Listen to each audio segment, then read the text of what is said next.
Welcome back to Frank's Garage. The goal of today's video is I got a fuel pressure gauge so we can monitor the fuel from inside the vehicle. Tomorrow at 6 a.m. I need to get ready to get the car tuned on the street. Tuner will be here at 7 a.m. So I got a checklist of things I need to get done. I need to change the injectors to the bigger ones. I get 2200 cc's instead of these 1300s that are in here now. We're trying to eliminate our problems with our fuel, and that's why I got this. Hopefully the sensor will screw in on the front of the fuel pressure regulator right here. So we'll be able to put this inside. And I got a few other things that I want to do before tomorrow.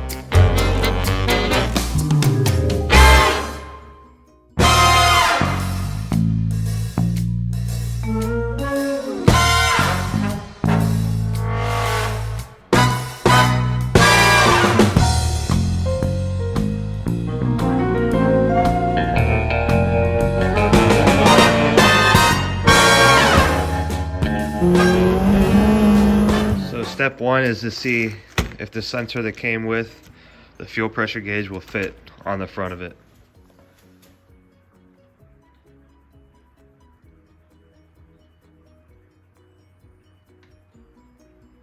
And it does, nice. Don't really know if I want to put it there, but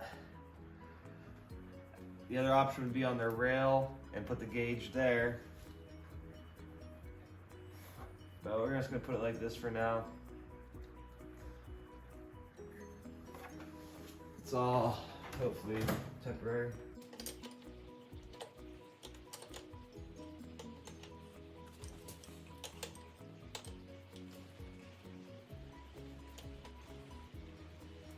And then we have this 3-pin connector. It looks like power, ground, and signal.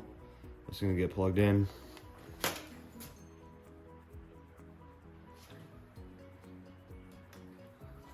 And then I just need to run this wire somewhat nicely into the car. And now when I say somewhat nicely, it's done. Another thing on the list is to check the fuel filters. Just pulled this one out. We're gonna look at it real quick and see how it looks. But so far, it looks brand new. So this is the 100 micron, I think this is. Yeah, this is the 100 micron, and then I have another one, a 10 micron, I believe it is, after this one. So this one looks good. I see no problems.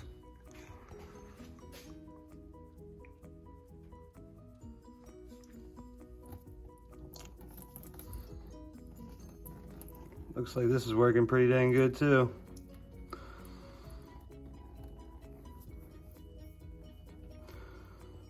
Working pretty good.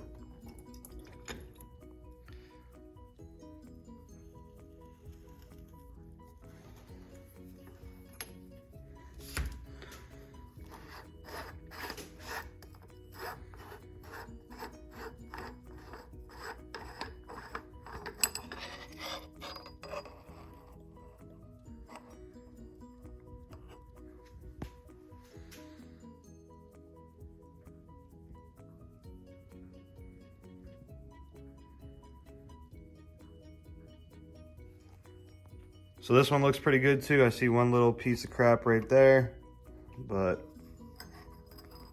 that's about it.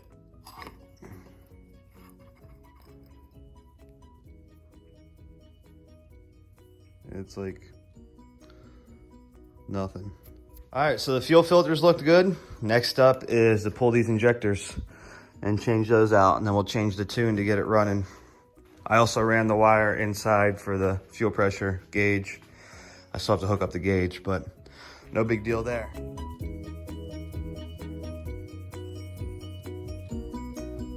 So these are the 1300s that we might have a problem with, and that's why we're switching them out.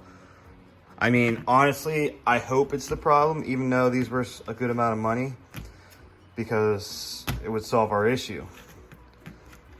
So I'm hoping that that's what the problem is, are these.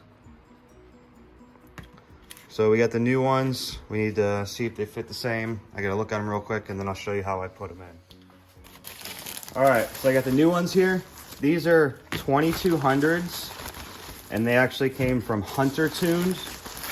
Hello, hello, hello on YouTube. I'm sure some of my subscribers watch him, but these are the Bosch 2200s. They have been tested, flow tested, performed. Everything's good there. They do a little bit, like 230 pounds. So these are technically the Bosch 210 pound EV1. So we're gonna put the best one in the hottest cylinder, and it looks like they're all exactly the same. So I guess it doesn't really matter. But let's go ahead and compare them to the new ones, see if I have to use any adapters or anything. They might just drop right in.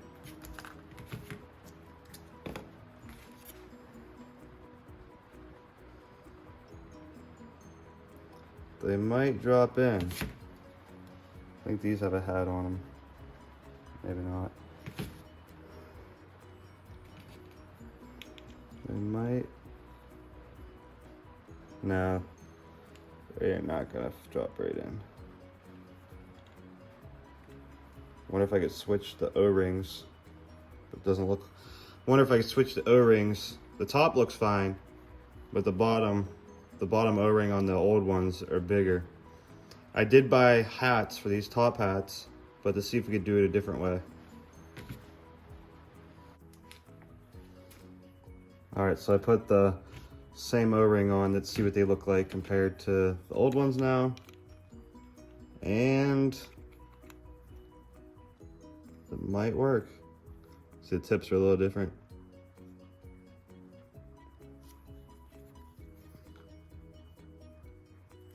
Same connector though. That's why I have these adapters.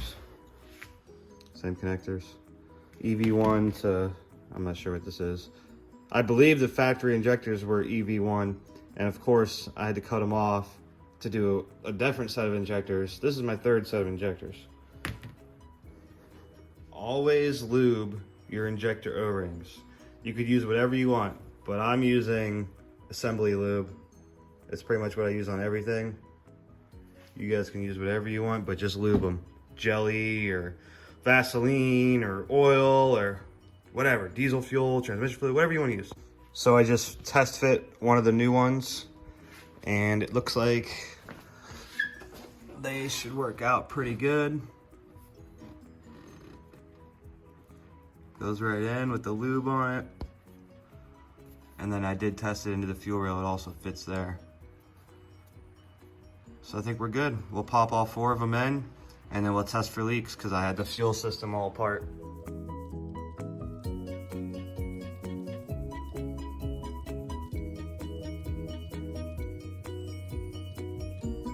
So you saw me lube them up and pop them in. Now I'm gonna gently put the fuel rail into the injectors.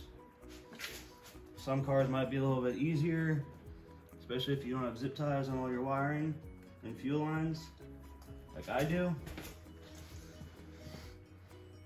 But this whole fuel system is gonna change once my intake manifold shows up. Just gently line them up. Should go right in. Ow.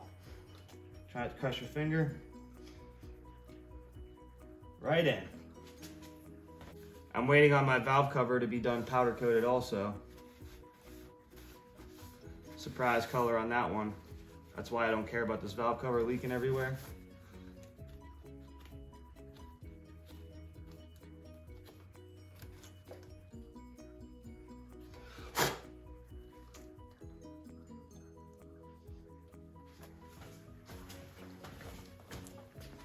So I got them all 4 popped in.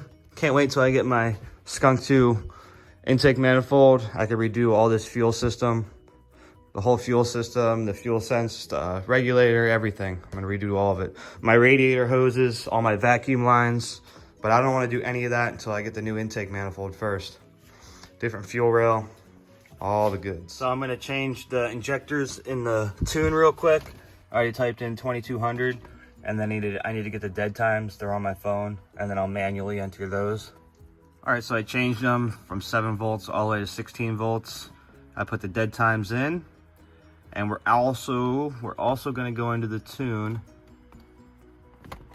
and we're going to change the fuel pump to continuously run.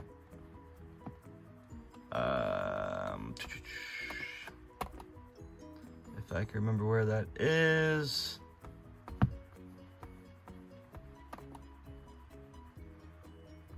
There it is, under miscellaneous. And we're gonna go run continuously. And we're gonna prime the system and see what happens.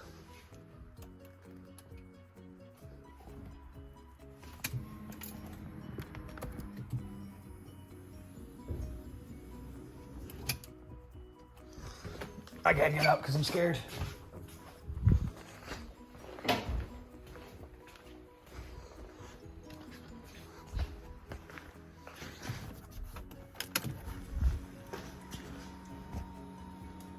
I don't hear any see any fuel yet. We got pressure.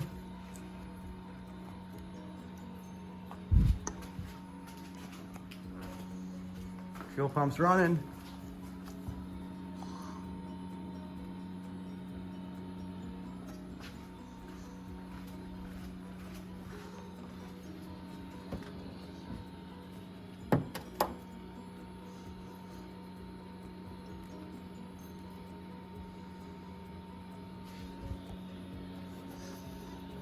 All right, no leaks. Do we think it's gonna start? Let's try it.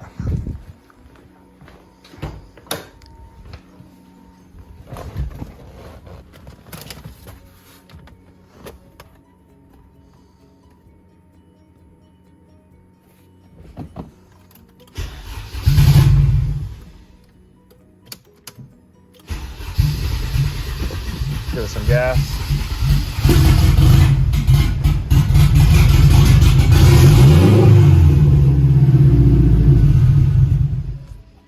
I let it shut off. My fault.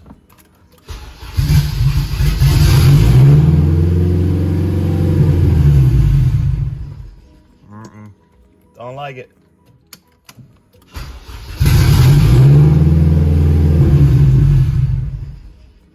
Nope.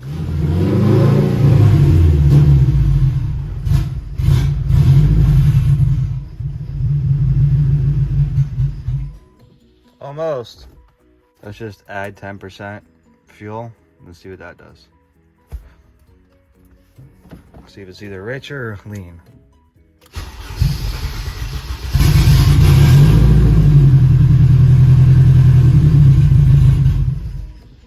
It's like stalling though. Why?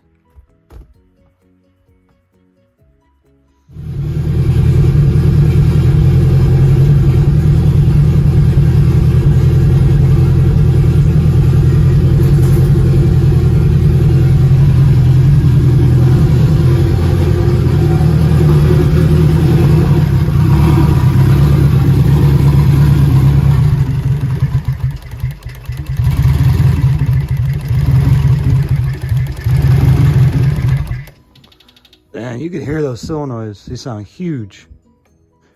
Huge. Don't ask me how, but I got it idling. You can hear these solenoids. They're so loud compared to the other ones.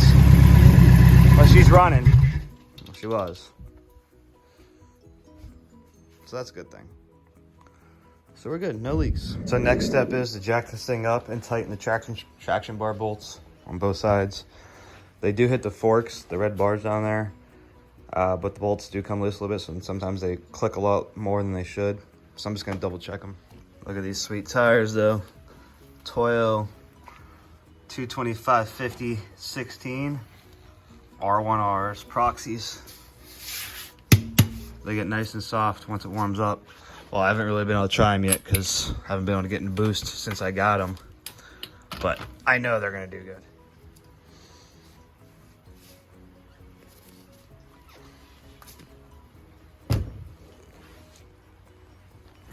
Definitely need to get brakes on this thing.